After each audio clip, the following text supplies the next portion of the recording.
Okay. My first question is part of the lectures that you have followed in the last weeks, but I want the one who's having that first question to apply it to the Zalando case. Who's having the first question? Finian is having the first question. Finian, I want you to illustrate how the 4 C's could replace the 4 P's to determine and measure Zalando's organizational effectiveness.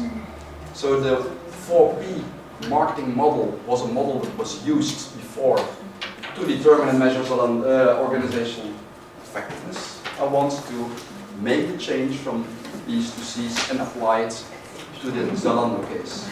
For Finian. The second is for me. Nora. The funnel model. Implicitly, you have already talked about it during that board of directors meeting. No, I want you to apply it very concretely, keep the book closed, Nora, to marketing actions, very concrete actions. Very concrete.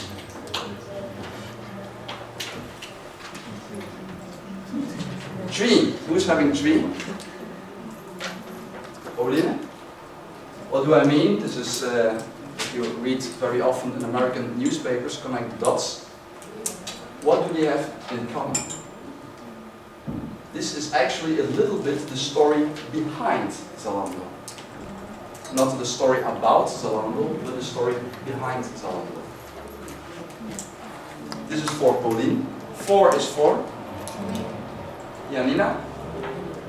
Double question. Key elements of brand. What's a brand actually? What makes up a brand? This comes from the Schneider manual. And come up with concrete examples.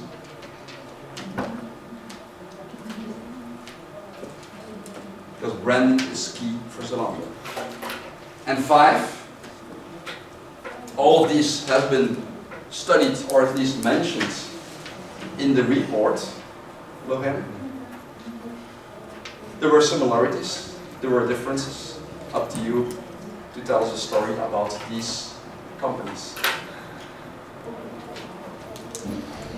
Okay, these are the 5 questions. I fill in the names on my Google spreadsheet and then we start.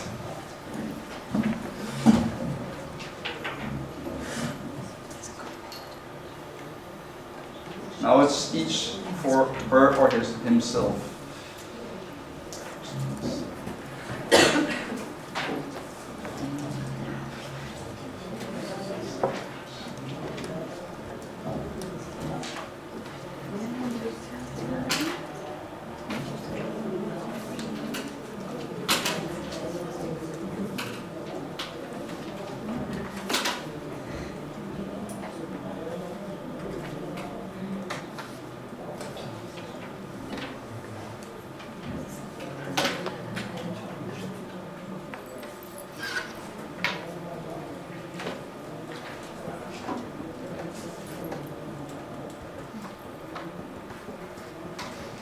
Okay, Finian and ladies, you can choose yourself. We'll start, Finian. Yeah. Can you go back to the first question for the audience? I'm starting to sweat now, that's why.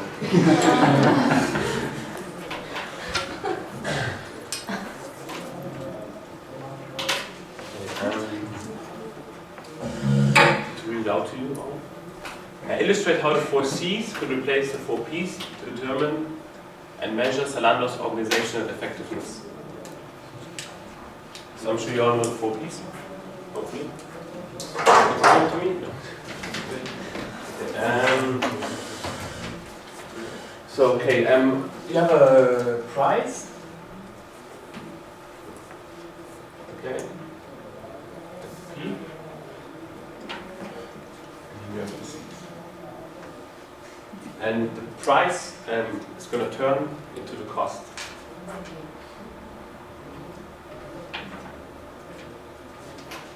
So I'm going to explain it a bit later on. First I put down the points, and then I explain it a bit. Then, of course, we have the place as well. And the place turns actually into a channel.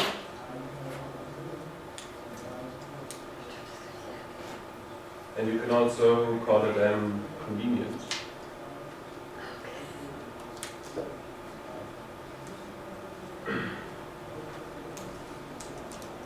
Okay, then we take the promotion.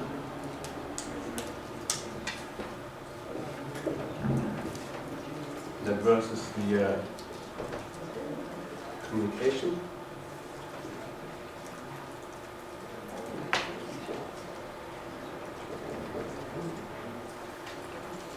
And the last one,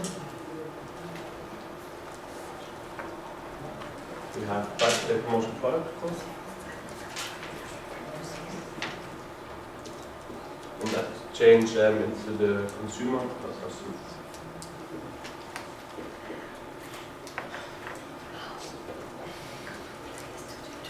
Okay, that's actually basically the basic theory about that model.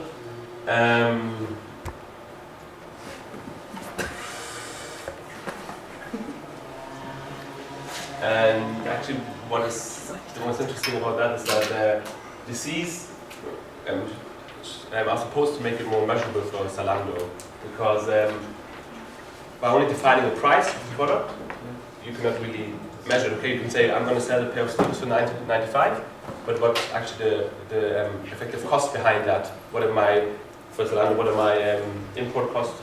What are my costs for each single figure into the selling price? So that's then the cost in the price, by defining the cost per model. For the place, it can be kind of the same, that normally a company says, okay, where are we going to promote our product, what's the place of advertising, but there we take it as a channel. So what's the measurement behind the channel? And the same for the other ones is that actually the C's make it more measurable for the company, and then bring the effectiveness and the measurable fact for Zalando to make it in numbers.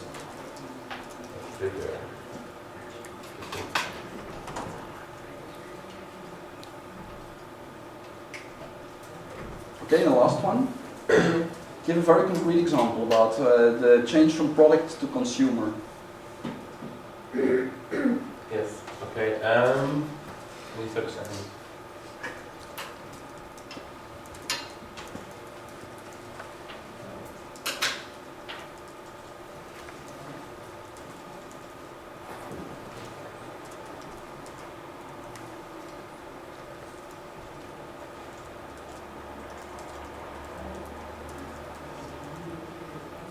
Okay, that could be that the product is not in the focus of attention for the consumer, which means and that you apply that to Zalando, or because Zalando, they actually say in all the marketing strategies, they say not like an ordinary company, maybe Adidas, they will say, okay, our marketing budget for the year is going to be 60 million. Mm-hmm. But Zalando, they have a totally different approach. They say, bless you, they say, how much do we want to spend on reaching a customer?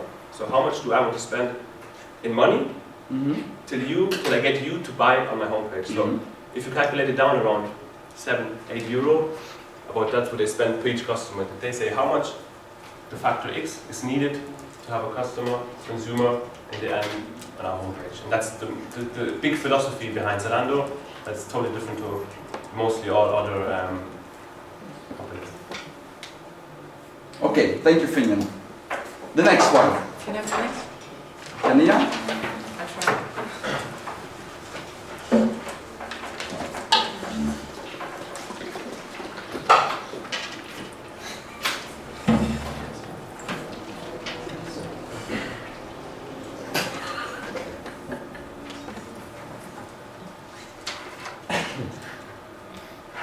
You can go. Yeah. Well, I have to identify the key elements of a brand. I cannot mention them according to the advertising agency Young and Rubicam, but I will try to tell something. I would say a brand has to stay for something. You have to create an image with it, and I would say for Zalando, they stay for their really big assortment, that they offer a lot of products, and different kind of products, and you have the many options to choose what you would like to have, like the size of the color and so on. And they also have to be, or the brand has to be recognizable, that the people, when they see something, the logo of Zalando, they think about something, and this is this brand. And therefore they have a pretty offensive advertising. For example, people who don't know about Zalando, Zalando had kind of an advertising strategy. They once sent several letters or packages out in Germany to some addresses, and they put just a letter in an empty shoebox. And when the people opened the shoebox, they just read, "Here you can find the shoes fitting to that," and then there was the homepage of Zalando. And this is like people who didn't know about Zalando at all, who never bought something at Zalando. They were really irritated and thought, okay, where do they have my address from and all the data and so on. And they then maybe clicked on the whole page and looked what this is about. And well, yeah, this is how they make aware of themselves and how people recognize the brand Zalando. It has to stay in mind then. The brand has to be, yeah. How does it stay in your mind?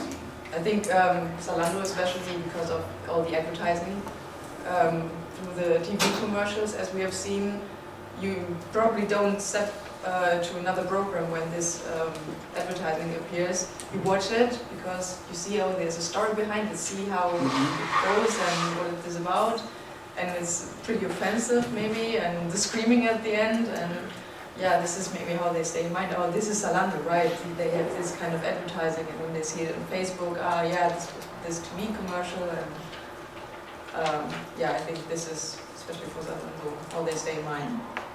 And they have, yeah, they create an image with this kind of advertising, but they also have to keep this image. They have to keep the image that they are reliable.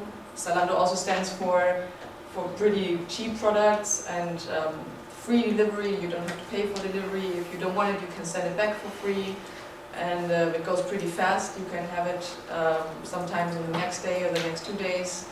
And yeah, they have to keep this image that they are cheap and reliable and offer a lot of products. And, yeah, I think this is also a factor for brand awareness.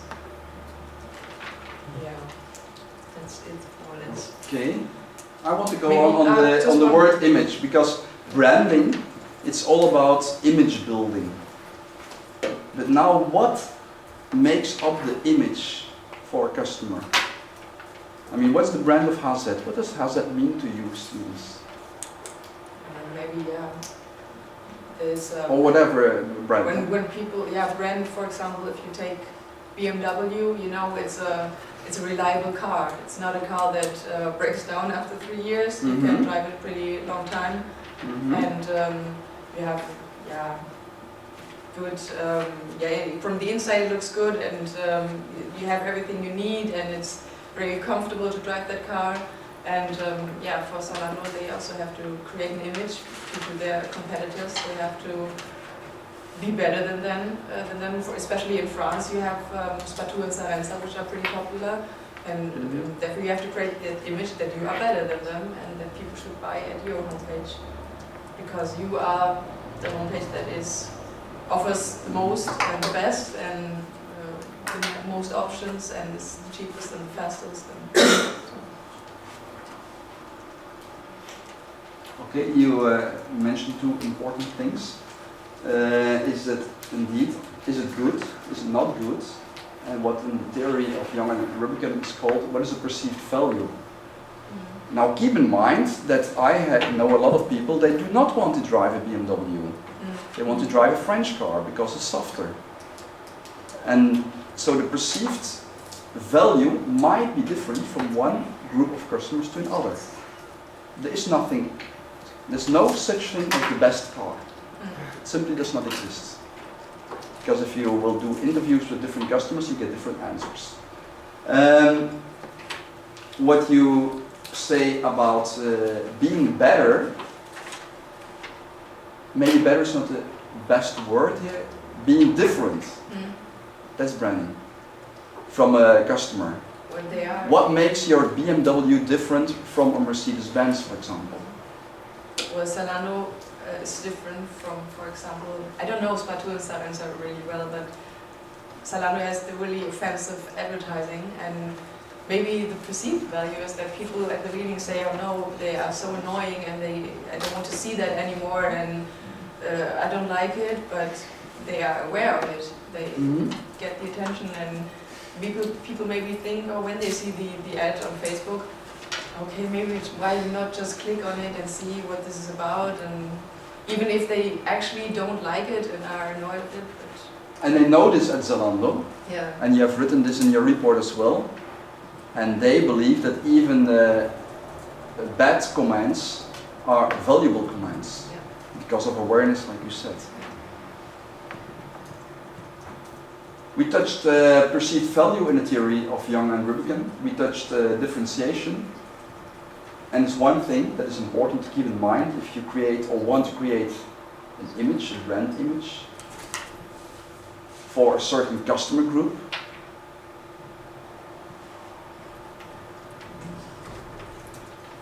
For shoes it might be easy because we all wear them, but is the product simply relevant to the customer?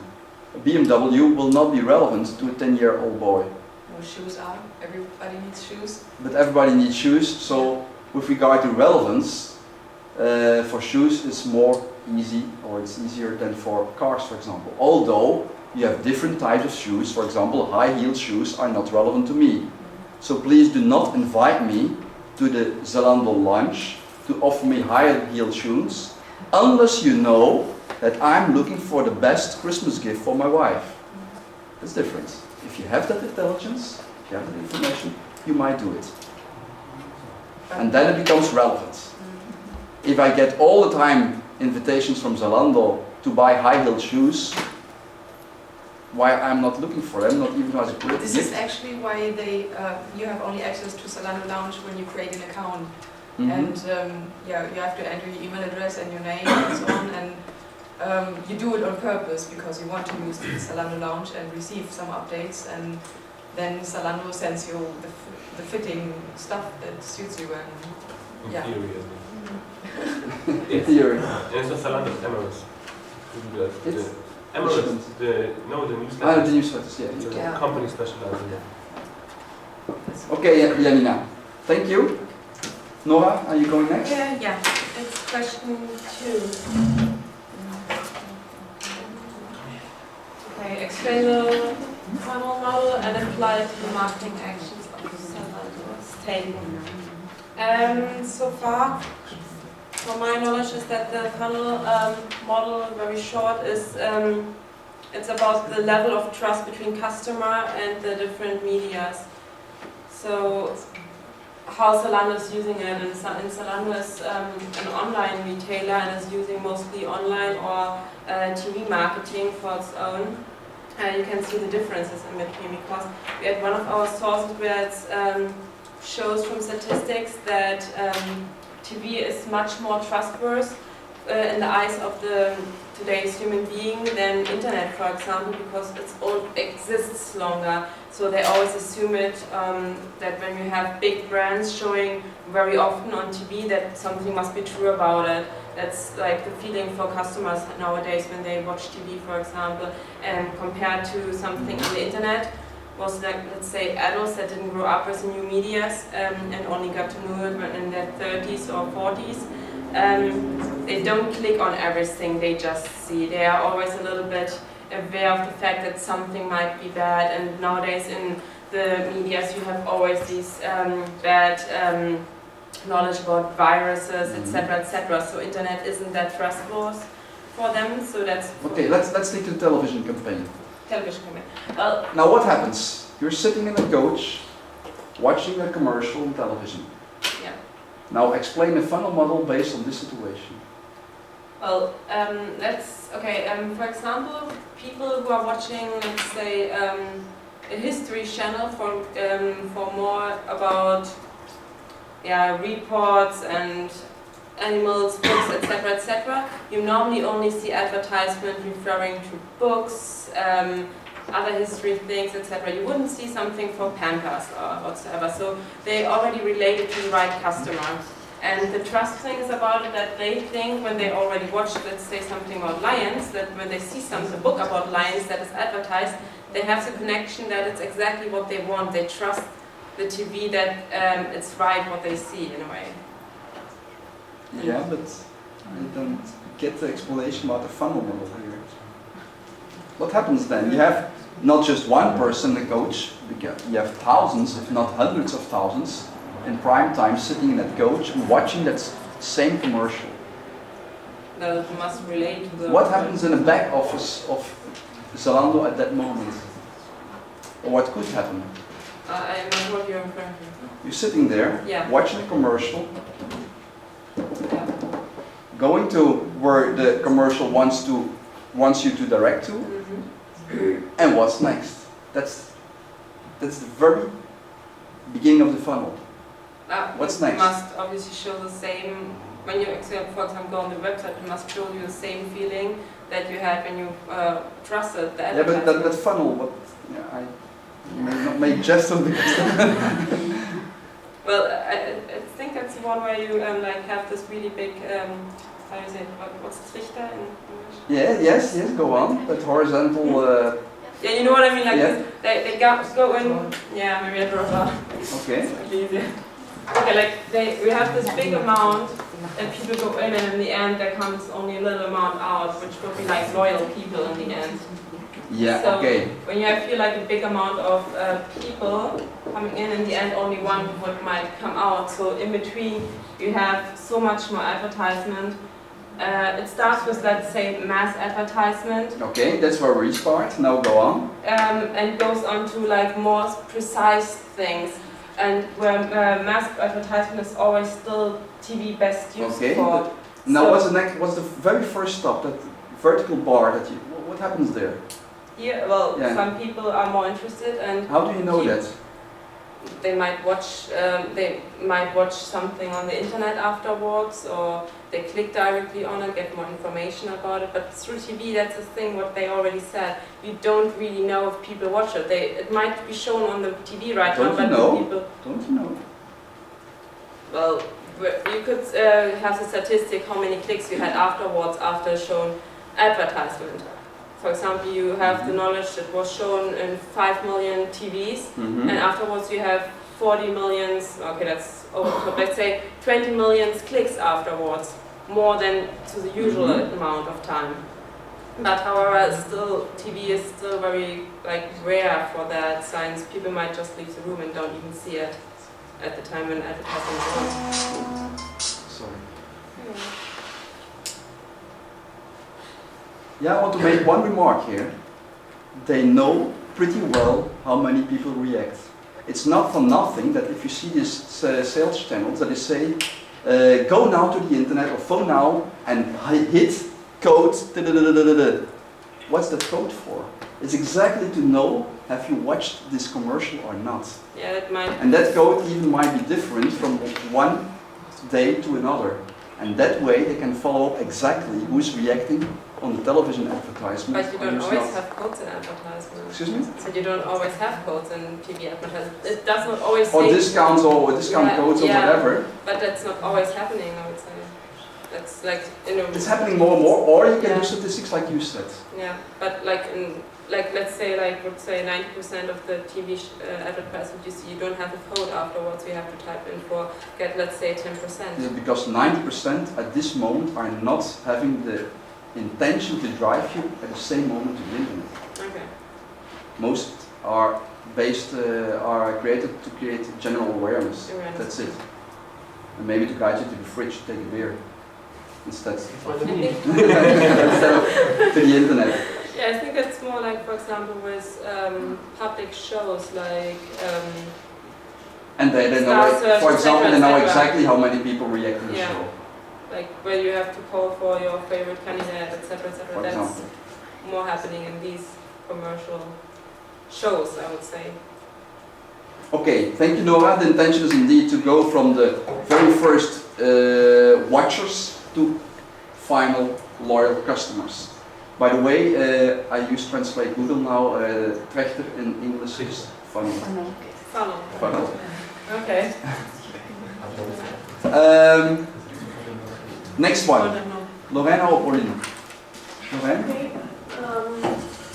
I have the last question. The website. Personally, I didn't go on all those websites, so I will try. So first to explain you the different kind of online shop we can find on internet. So first we have the specialized website who sell only shoes like Zapos.com or Part2.co or furthermore Mirapodo.de. But we have also more general specialized website who's selling shoes but also accessories or clothes like Sarenza.com or Zalando.com. And yeah, we have general website who's selling all kind of products and also shoes. And at least the shoes shop who are already in France or in Germany is gonna launch them on internet during the last 2 years. So yeah, we have those 3 kind of websites. I don't know if that really is a question of if you want. Yeah, go on. Go very fast, the key marks, and then I want you to go a little bit more into detail. I will ask you a little bit more. I don't know what you want me to answer here. All these shops, they have a very strong, like Finian said, financial background. And this is pretty similar to all of them. Now, what makes them different? Why don't we have Zalando in the US? There's a very good reason why we don't have Zalando in the US.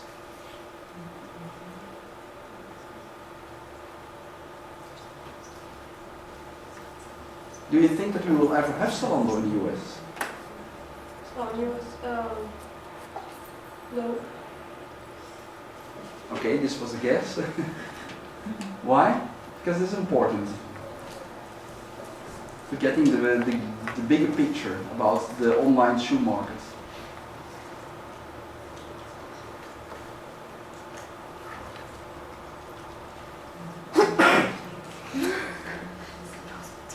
I don't know. Have you an idea who's behind the shops, what you see here? Because none of them are operating. It was about the communication. Are self-sustaining. None of them.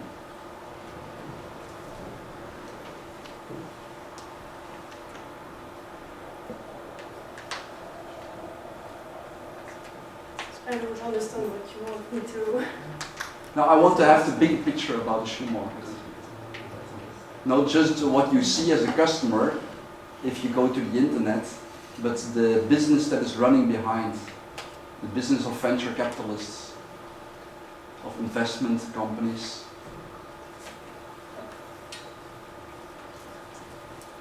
No, I can't see. I don't know. It's the part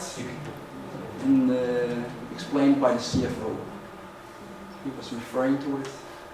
You mean the investment which are in the company to improve their marketing tools? Like all those companies have really lot of investors and don't depend on themselves. And who is having who and what are they doing and what are they aiming?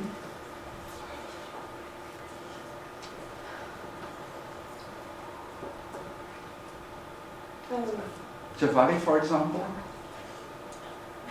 I didn't Who's know. owning Javari? I don't know. Mirapodo. But you know Amazon and you know Otto.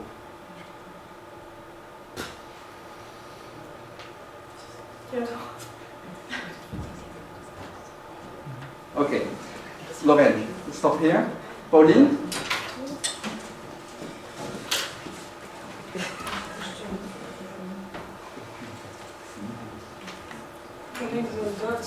Zalando, of course, is a company which all the points are related to. Somewhere brothers are the founder of Zalando. Zappos.com is the brother or the clone of Zalando in the US. I think it has the same reputation in the US as Zalando had in Germany. Rocket Internet and German Copycats are affiliate companies that help Zalando to create their tools. I think that German Copycats was for the blog. And European Founders is related to the founder of Zalando because these brothers were very well known to create startups and afterward to sell them. Mm-hmm. And Zalando is the first one that they still have and didn't sold yet.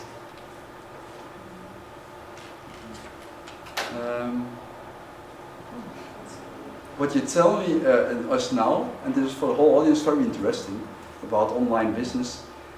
Indeed, the Sauer brothers have launched that Zalando website, and the final intention is to sell that company. So probably by 2020 they want to get rid of Zalando. That's quite Long late. before. That's like that Indeed, that will be probably quite late. Normal for them. They normally sell them after 2 years. But imagine now that you are running a company and your aim is to, for example, to triple your turnover and your number of staff by 2020. Or your aim is to have it sold for lots of money by 2020. Your actions that you take in your management, your strategy will be completely different. Yes? Now I want you to connect a little bit more dots, because you explained well what they all represent. But for example, why German copycats? It comes from a blog, yes. But why are the Sauer brothers German copycats? Because there are the founders, that's them who have contacted German copycats to No, that's wrong. What they do and what they are excellent in, they are really famous for that, is in copycatting. And I heard you saying that the Zappos.com is a clone of Zalando. Well, it's the opposite. It's Zalando which has been cloned by the Somewhere brothers and the venture capitalists that are supporting them, via one of these investor funds, Rocket Internet, for example. So what they do is they clone a successful American site, very often American sites, although they're doing it with Japanese as well. They're cloning it. They try to create a big awareness about that new brand and its site. That's why they go for television far more than for internet. And then when you have created the brand, they might probably offer Zappos.com, made a price offer. You know, you want to sell your shoes in Europe? You can make enormous economies of scale by just taking over Zalando. That's the price. My deal, for example. So that's what they're actually doing. It's Zalando at the moment is not just an online shop, it's an investment. And that's a pretty different approach. But what you said, what you represent was correct. But the dots were not very well connected. Okay, ladies and gentlemen, do you have more questions or remarks? Then I would like to thank you very much for your attendance this morning, and I wish you a very nice weekend. We have the last two presentations next week of Lavender.